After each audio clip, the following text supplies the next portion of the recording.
Continuing from last time. So from there, now that we know the absorption coefficient, or the molar absorption coefficient, also known as as what we call the extinction coefficient, or the molar extinction coefficient. Well, there it's just the probability, as I wrote what was here before. It's just the probability of a photon being absorbed per a depth as it enters the medium.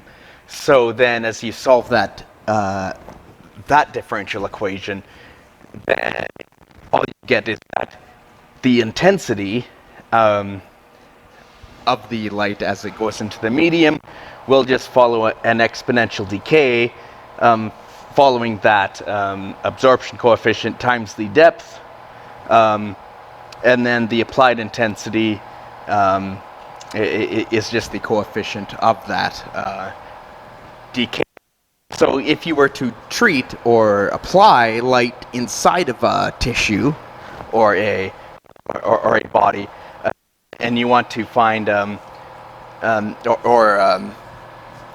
apply a certain intensity inside of a tissue, so that's the intensity of the treatment, whether it's ultraviolet or infrared, or laser, or just a specific intensity for imaging. That intensity divided by the intensity of the applied laser or LED will have to equal e to the minus that average attenuation constant times the depth into the flesh, or the medium.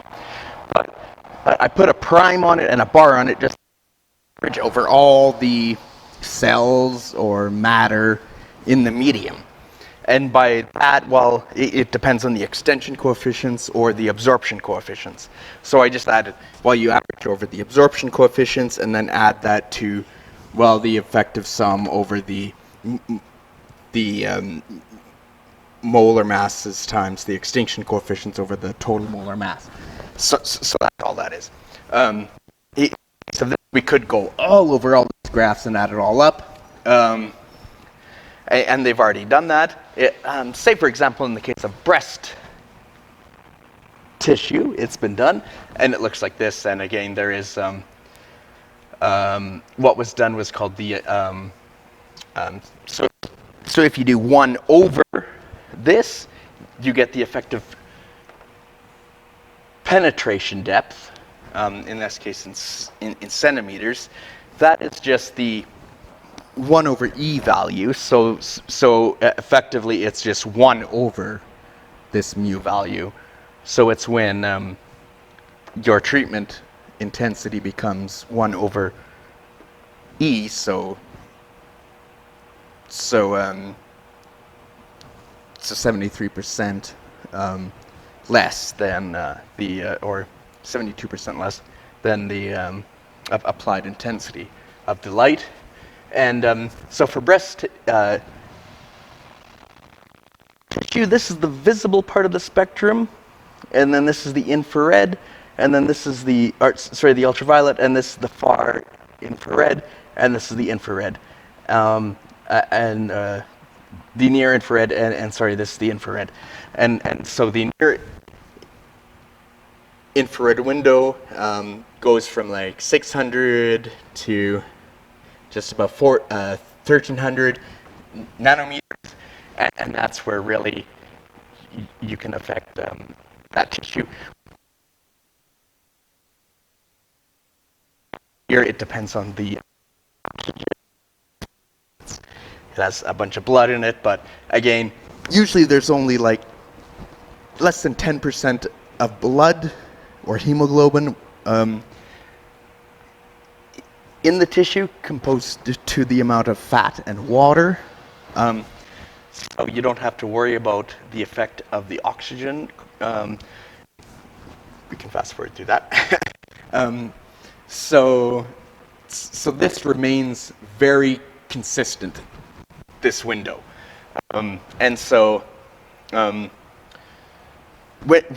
when we look at that window, and it also remains very similar to that for the stomach or the bowels. And if we were to apply for the GI tract therapy, swallowing a pill, if we were to stay a day in the sun, well, not a day in the sun, like put on your sunscreen because we don't care about the ultraviolet light. We just want the infrared light to get into our GI tract for Crohn's disease applications, or just to help our digestion and our bacteria growth in our guts. So to summarize, we can just look at the skin depth, and there's an effective scattering length. It's a little technical. It's just based on a simple average. You just have to multiply it by the square root of 3 plus a very tiny constant that's based on some other thing with the anisotropy of the guts and the skin tissue, and the scattering coefficient. Scattering coefficient is very low, as you can see. Photons don't scatter through flesh very often. As you can see, it takes about 10 to the 9 centimeters for it to scatter.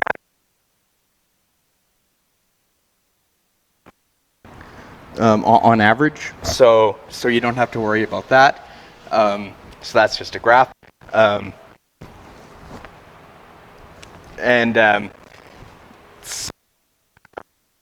let's just bathe in the sun and see how much that would do compared to 1.38 kilowatts squared. I always say it's a kilowatt per meter squared from my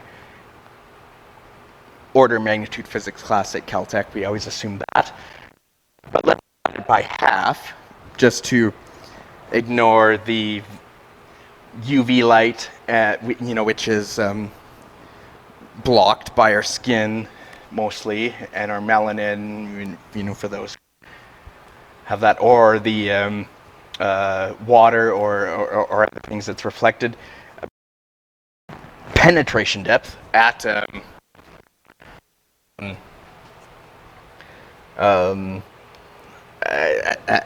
usual at those parameters. So that gives actually 0.05 watts per meter squared of just the infrared radiation for 5 centimeters depth into the guts all at once. But that goes into all of our guts. It's not like swallowing a pill, which goes through all the intestines over an 8-hour period or less. It actually is doing it all at once. So you could lie on the beach with sunscreen because you can block the UV without blocking the IR. And while that pill passes through you in 8 hours, you're only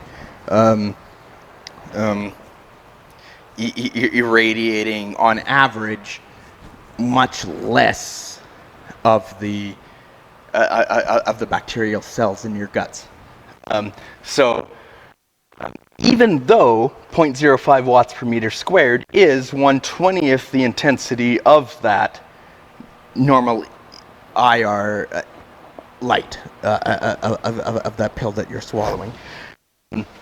So you're getting more than 20th the photons as long as you're spending more time. But so that is interesting as long as you have access to sun and you have sunscreen, and and then in another lecture, we can still talk about the applications, as Trump mentioned about UV light, but the virus applications, but that's something totally different. But thank you so much. Cheers.